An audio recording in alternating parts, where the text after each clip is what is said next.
చంద్రబాబు గారు రాజకీయ కుట్రలతో ఈ రాష్ట్రంలో ఒక దుష్ట సాంప్రదాయాన్ని తీసుకొచ్చాడు చంద్రబాబు నాయుడు.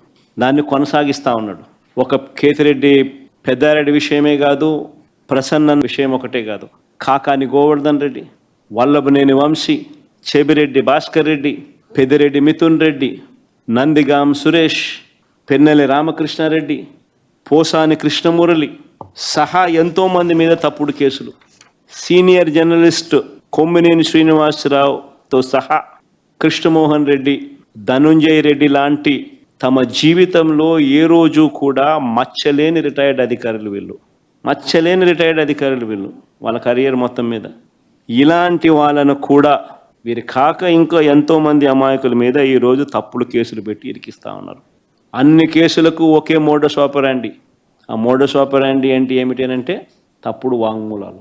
ఇలా కావాల్సిన వాంగ్మూలం వీళ్ళు చెప్పిన ప్రకారం తప్పుడు వాంగ్మూలాలు ఎవడో ఒక దగ్గర తీసుకోవడం, అని ప్రలోభ పెట్టడమో భయపెట్టడమో ఏదో చేయడం, ఆ దగ్గర తప్పు వాంగ్మూలము వాళ్ళ దగ్గర నుంచి తీసుకోవడము, ఇలా కావాల్సిన వర్షన్, దాని ఆధారంగా ఇష్టం వచ్చినట్లు అరెస్టులు.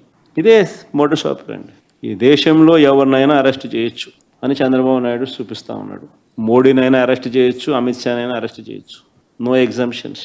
కావాల్సిందల్లా ఎవడో ఒకడు బీజేపీ పార్టీ నుంచి ఒకరిని కండవా కప్పి తెలుగుదేశం పార్టీలోకి తీసుకోవడం, వాడితో మోడీ నాతో ఎన్ని చేయించినాడు అని చెప్పి చెప్పించడం, మోడీ మీద కేసు పెట్టడం, అంతే మోడస్ ఆపరాండి ఇది. అంతే, ఎవడి మీదైనా కానీ ఇదే మోడస్ ఆపరాండి. ఇదే సాంప్రదాయం రేపు మా ప్రభుత్వం వచ్చిన తర్వాత దెబ్బలు తిన్న వీళ్ళు ప్రతిచర్యగా వీళ్ళు కూడా ఇదే చేయడం మొదలెడితే మీ పరిస్థితి ఏమిటి అని చెప్పి నేను అడుగుతా ఉన్నా తెలుగుదేశం పార్టీని.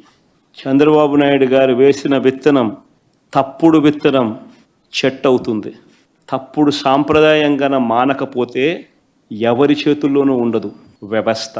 చాలా అంటే చాలా తప్పు చేస్తూ ఉన్నాడు చంద్రబాబు నాయుడు. ఈరోజు దెబ్బ తగిలిన ప్రతి ఒక్కడు రేపు పొద్దున ఇదే కొనసాగిస్తే మా ప్రభుత్వం అధికారంలోకి వచ్చిన తర్వాత చంద్రబాబు నాయుడు పరిస్థితి ఏమిటి, తెలుగుదేశం పార్టీ పరిస్థితి ఏమిటి?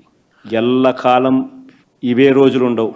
ఈరోజు పైన మీరున్నారు, మళ్ళీ 4 ఏళ్లకు 3 ఏళ్లకు కిందికి మీరు వస్తారు, మేము పైకి పోతాం. కానీ మీరు చేసే ఈ తప్పుడు సాంప్రదాయం రేపు విషవృక్షం అవుతుంది. నేను చెప్పినా కూడా మా వాళ్ళు రేపు పొద్దున వినే పరిస్థితి ఉండదు.